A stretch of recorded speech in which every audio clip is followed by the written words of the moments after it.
नमस्कार, खबरों की खबर में आपका स्वागत है। मैं हूं संकेत उपाध्याय। तो कोरोना वायरस को लेकर के बहुत चर्चा हुई। हम भारत में भी इस पर जो लड़ाई हो रही है, इससे जो हम जंग लड़ रहे हैं, उसके बारे में निरंतर बात करते आए हैं। लेकिन ये विश्व में आया कहां से, ये भी हम जानते हैं, चीन से आया था। अब एक बड़ी रोचक चीज हुई है चीन में। रोचक चीज ये हुई है कि वुहान, वो शहर जहां से ये कोरोना वायरस उत्पन्न हुआ, उस शहर में कितने लोग मरे थे, इसका फिगर चाइना ने रिवाइज कर दिया है। तो आइए आपको बताते हैं हुआ क्या, क्योंकि इसमें कई सवाल उठते हैं कि आंकड़ों की सच्चाई क्या है। वुहान में अप्रैल के अंत तक 50,333 से घटकर 325 कोरोना पॉजिटिव होंगे। वुहान में मरने वालों का आंकड़ा 1,290 से बढ़कर, और यह है सबसे महत्वपूर्ण बात, 1,290 से बढ़कर 3,800 पहुंच गया है। यानी कि 50% से भी ज्यादा का जंप डेथ टोल में चाइना ने एकदम से दे दिया। और यह जब वो दावा कर रहे हैं कि अब वायरस खत्म हो गया है, वहां पर हमने लड़ाई लड़ ली और जीत ली। 15 मार्च तक चीन में 90,000 से ज्यादा कोरोना पॉजिटिव लोग थे। कोरोना संक्रमितों की संख्या अब करीब 80,000 से ज्यादा हो गई है। ये कोरोना की चीन में असलियत है। चीन में अब तक 4600 से ज्यादा मौत हो चुकी हैं और 77,000 से ज्यादा लोग ठीक भी हो चुके हैं। यह चीन का अब दावा है। आंकड़ों को लेकर चीन का हमेशा से ही एक गोलमोल जवाब हुआ है। तो इस सब के बीच में एक महत्वपूर्ण सवाल यह उठता है कि अब चीन ने जो मरने वालों की तादाद को जो 50% से बढ़ाया है, इसको किस तरीके से देखा जाए। चीन की सच्चाई के रूप में से देखा जाए कि अब वो आकर के सही में उन्होंने कैलकुलेशन किया और उस समय नहीं कर पाते थे, उन्होंने कई तर्क दिए, वो तर्क भी आगे चल के आपको दिखाएंगे। तो क्या ये ठीक है, या इससे और भी कहीं ज्यादा मौतें हुई थी जो चीन दबा रहा है। और इस रिवीजन ने एक चीज साबित कर दी है कि शायद चीन पूरी तरीके से सच नहीं बोल रहा है और विश्व को नहीं बता रहा है कि वाकई में कितनी मौतें हुई।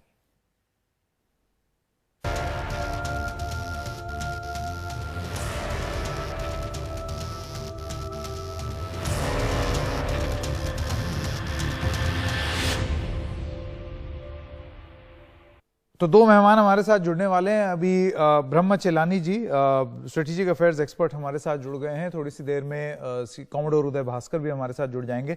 ब्रह्म चेलानी जी, बहुत बहुत स्वागत एनडीटीवी इंडिया में आपका। ये जो आंकड़े हैं अब जो आए हैं, 50% से भी ज्यादा वृद्धि हो गई है वुहान में मरने वालों की संख्या में। कहां 1290 था फिगर, वो बढ़कर अब 3,800 पार हो गया है। आप इसको, ये जो रिवीजन हुआ है, इसको किस तरीके से देखते हैं? कोई चीन के आंकड़े मानने के लिए तैयार नहीं था। ना उनके अपने लोग वुहान में इन फिगर्स को बिलीव करते थे, और दुनिया में तो वैसे भी सस्पेशन है कि चाइना ने ये जो असली स्टोरी है सप्रेस की है। क्या एक्सटेंट था वहां पर एपिडेमिक का, उसके बारे में उन्होंने सच नहीं बोला है। तो ये रिविजन से जो सस्पिशंस हैं वो खत्म तो होने वाले नहीं हैं, बल्कि नए सवाल उठेंगे, नए क्वेश्चंस उठेंगे कि चीन ने इतने समय के बाद अपना ये डेथ टोल क्यों रिवाइज किया। क्योंकि ये जो डेथ्स हुए, ये हुए जनवरी में और फरवरी में, और अब अप्रैल में चीन अपना डेथ टोल रिवाइज कर रहा है। तो इससे ज्यादा सस्पिशंस खड़े होंगे। नहीं, तो ये जो आप कह रहे हैं कि अब संदेह का घेरा और बढ़ेगा क्योंकि चीन ने अपने फिगर रिवाइज कर लिए, ये आप किस बिना पर कह रहे हैं? आपका ये कहना है कि अभी भी चीन पूरी तरीके से सच नहीं बोल रहा है आंकड़ों को लेकर? कुछ स्टडीज हुई हैं एस्टिमेट्स के बेसिस पर कि कितने लोग वुहान में इस डिजीज से they became victims of this disease. तो जो फिगर्स है, एक यूएस में एक स्टडी हुई थी, तो उसमें ये एस्टिमेट लगाया गया है कि लाखों लोग वुहान में दे कॉन्ट्रैक्टेड दिस डिजीज। तो अगर वो एस्टिमेट सच है, ये एस्टिमेट ही है सिर्फ, बिल्कुल ये स्पेकुलेटिव फिगर है, मगर अगर ये फिगर सच है तो ये ऑब्वियस है कि चीन जो कह रहा है बिल्कुल ही it's trying to suppress the truth, सच सच नहीं बोल रहा आज भी। और ये जो रिविजन के बाद भी जो असलियत है वो छुपा रहा है। हाँ। अब मैं ब्रह्मचलानी जी आपसे ये अभी थोड़ी देर में कॉमोडोर उदय भास्कर भी जुड़ जाएंगे हमारे साथ। मैं आपको वो बताना चाहता हूं जो उन्होंने तर्क दिए हैं इस मौत के आंकड़े के रिवीजन को लेकर के।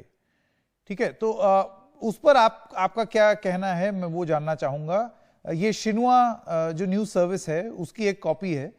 वो ये कहते हैं कि जब वो अपना जांच कर रहे थे ताकि कोई मामला अनडॉक्यूमेंटेड ना रह जाए, इस वजह से वो पूरी इंफॉर्मेशन कलेक्ट करने के प्रयास के माध्यम से जितने एपिडेमिक रिलेटेड लोकेशंस थे वहां गए, फीवर क्लिनिक गए, अस्पताल गए, जो मेकशिफ्ट अस्पताल थे वहां गए, जो क्वारंटीन साइट्स थी वहां गए, कम्युनिटीज जो हैं जहां पर कोविड-19 केसेस थे वहां गए, public security, judicial, civil affairs authorities सबके पास गए, जेल में भी गए, डिटेंशन सेंटर भी गए, अर्ली केयर सेंटर्स में भी गए। मेरा आपसे सवाल यह है कि क्या ये सारे काम पहले नहीं हो सकते थे? विश्व भर कैसे इतने केसेस रिपोर्ट कर रहा है कि चीन को इतना समय लग गया डेटा कलेक्ट करने में? वही तो असली क्वेश्चन है कि इतने हफ्तों से अथॉरिटीज क्या कर रहे थे वुहान में। बल्कि करीब 2 हफ्ते पहले जब वुहान को वो खोल रहे थे लॉकडाउन से, तो पहले बार जो एशेस थे, जो लोग मर गए थे उनके जो एशेस थे, उन्होंने वो फ्यूनरल होम्स में रखे हुए थे। हजारों लोग आए एशेस को कलेक्ट करने के लिए। तो उससे सस्पेशन खड़ा हुआ कि हजारों की डेथ हुई थी वुहान में, हजारों की। और जो ऑफिशियल फिगर था उस समय वो काफी कम ही था, बहुत ही छोटा था। अभी भी रिविजन के बाद फिगर इतना बड़ा नहीं है। तो सस्पेशंस तो शुरू से है अमंग चाइनीज लोगों में कि जो उनकी सरकार है वो सच नहीं बोल रही है, झूठ बोल रही है। और अभी भी सस्पेशंस जाने वाले नहीं हैं। बड़ी बात है। ब्रह्मचलानी जी आप हमारे साथ बने रहिए। कॉमोडोर उदय भास्कर भी जुड़ गए हैं। कॉमोडोर भास्कर, सवाल मेरा यही है, चीन का जो स्पष्टीकरण है, मैं उसको एक आधार बांध के आपसे सवाल पूछना चाहता हूं।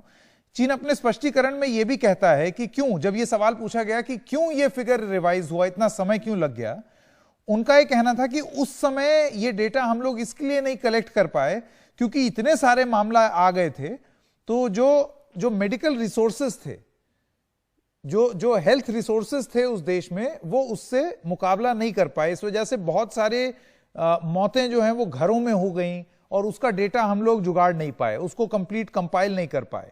और उस समय जब एकदम ट्रीटमेंट अपनी पीक पे था, उस समय हमारे पास हम लोग बहुत प्रीऑक्यूपाइड थे, मेडिकल स्टाफ को और पेशेंट्स को इक्विपमेंट प्रोवाइड करने में, फैसिलिटीज प्रोवाइड करने में, जिस वजह से बहुत सारी मिस्टेकन रिपोर्टिंग भी हो गई। तो हमने उन मामलों को नजरअंदाज किया, उसको ऑफिशियली फैक्टर नहीं किया। ये जो एक्सप्लेनेशन है चीन का कि क्यों देरी की और अब क्यों कर रहे हैं, उस पर आपका क्या कहना है?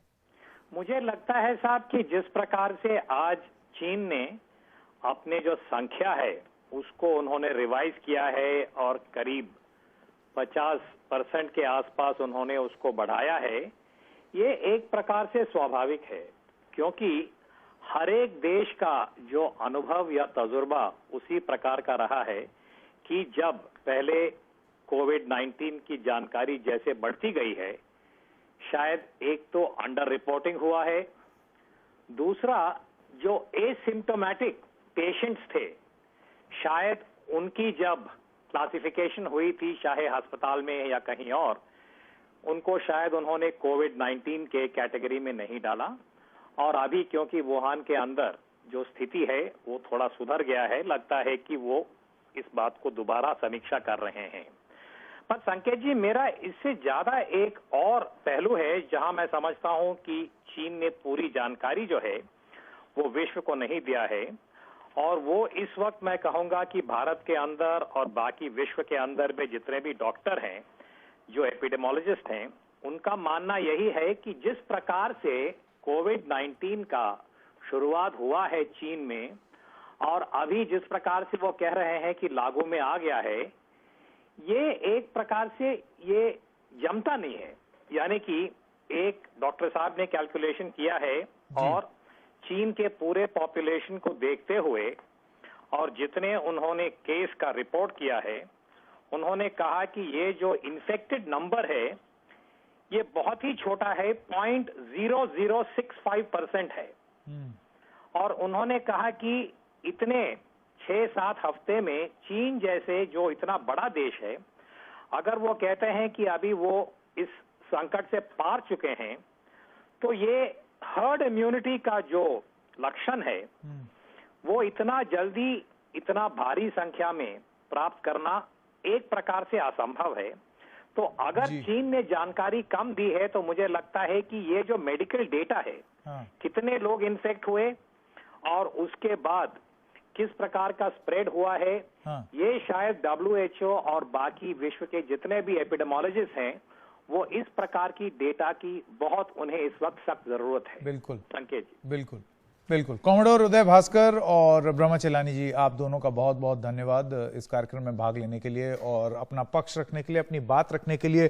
तो अभी भी एक्सपर्ट से हिंदुस्तान में जो बात करके एक आइडिया मिल रहा है वो ये है कि विश्व भर में चीन का जो जवाब रहा है कोरोना वायरस कैसे आया, जैसे अगर आप यूनाइटेड स्टेट्स की बात कर लें, वो तो ये तक आरोप लगा रहे हैं कि एक किसी लैब में बना है और इसकी जांच होनी चाहिए।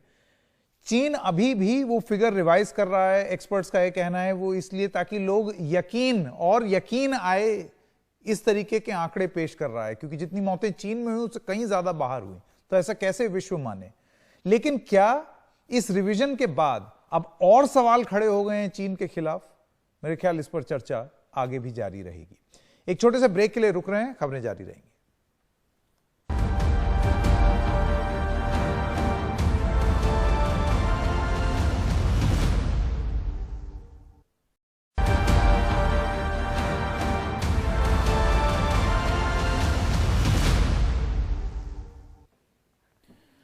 स्वागत है आपका खबरों की खबर में एक बार फिर। अब आपको जल्दी से एक बार ये भी बता देते हैं कि सरकार ने क्या बोला है। आज जब आंकड़े अपने प्रस्तुत किए, सरकार ने एक बड़ी राहत की बात बताई और वो राहत की बात ये थी कि अब जो केस डबल होते हैं, यानी कि 1000 के 2000 मामले, 2000 के 3000 मामले, इसको कहते हैं डबलिंग रेट।